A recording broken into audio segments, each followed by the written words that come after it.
नमस्कार, मी पंजाब तक राज्यातल्या सर्व शेतकऱ्यांना सांगू इच्छितो की आणखी 28, 29, 30 तारखेपर्यंत राज्यात भाग बदलत जोराचा पाऊस पडणार आहे, मुसळधार पडणार आहे म्हणून हा अंदाज लक्षात येतात। पण राज्यातल्या सर्व शेतकऱ्यांना सांगू इच्छितो की तुमच्यासाठी आनंदाची बातमी 1 जून पासून ते 6 जून पर्यंत राज्यात सूर्यदर्शन घडणार आहे म्हणून हा अंदाज लक्षात येतात। राज्यातल्या सर्व शेतकऱ्याला सांगू इच्छितो की तुम्ही काय करा, 6 तारखेपर्यंत 6 जून पर्यंत शेतीचे कामं आटपून घ्या, कारण की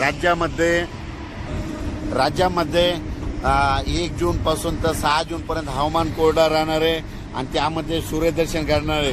तुम्ही शेतीचे कामे करा, कारण की राज्यामध्ये 7 जून नंतर परत थोडा पाऊस वाढण्यास सुरुवात होणार आहे म्हणून हा अंदाज लक्षात येतो।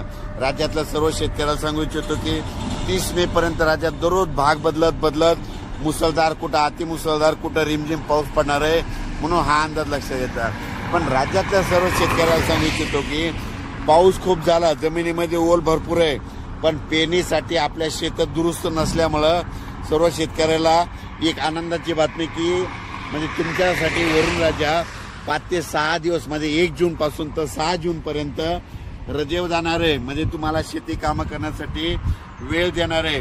तुम्ही त्या 6 जून पर्यंत शेतीचे कामे करून घ्या, कारण की राज्यात 7 जून नंतर दररोज पाऊस वाढण्यास सुरुवात होणार आहे। म्हणजे 7 जून नंतर 7ला थोडा वाढणार आहे, 8ला परत वाढत जाणार आहे, 9ला परत वाढत जाणार आहे, म्हणजे असा पाऊस वाढत जाणार आहे म्हणून हा अंदाज लक्षात येतात। राज्यातल्या सर्व शेतकऱ्यांना परत सांगतो की हा पाऊस 30 मे पर्यंत दररोज पूर्व विदर्भ, पश्चिम विदर्भ, दक्षिण महाराष्ट्र, उत्तर महाराष्ट्र, कोकण पट्टी, खानदेश, मराठवाडा या भागात पडणारच आहे। पण जास्त पाऊस मुंबईला मात्र आणखीन 2 दिवस म्हणजे 27 आणि 28 2 दिवस मुंबईला, इगतपुरीकडे खूप पाऊस पडणार आहे, पुण्याकडे खूप पडणार आहे म्हणून हा अंदाज लक्षात येतात। पण राज्यात मात्र 1 जून पासून ते 6 जून पर्यंत सूर्यदर्शन घडणार आहे, शेतकऱ्याला कामं करण्यासाठी वेळ देणार आहे म्हणून शेतकऱ्यांनी 6 जून पर्यंत तुम्ही तुमचे कामं करून घ्या।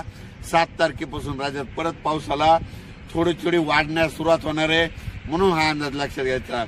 जमिनीमध्ये ओल भरपूर आहे म्हणून तुम्ही तुमचा पेरणीचा निर्णय स्वतः घ्यावा। अचानक वातावरणात बदल झाला तर लगेच एक उद्या मेसेज येणार आहे। धन्यवाद।